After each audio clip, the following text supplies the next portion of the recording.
Hey guys, so we're in the woods pre-season, checking old stands, setting new stands, and we found an extreme example that covers all the bases of what you don't want when you're about to climb a tree. It's very important if you're a guest at another hunting club, or it's a set that you know you didn't hang yourself, to double check for all of these problems. And if you find one problem, you should turn around and go hunt another area.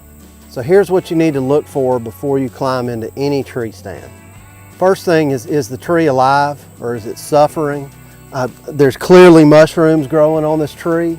That means it's either stressed or already dead. It could be the middle of the winter and you don't see leaves on any tree, so you've got to look for other signs of life. These mushrooms are a clear indicator. I'm seeing a lot of bug chaff and stuff like that. Now, looking at the ladder, it's obvious this ladder has a lot of age. You see some mold and whatnot. The straps are tight and they're dry rotted. I mean, I can see moss and stuff growing on it. And look at this. Water accumulated in here over the winter. It froze and expanded, and it's cracked this pipe. You see it down here as well.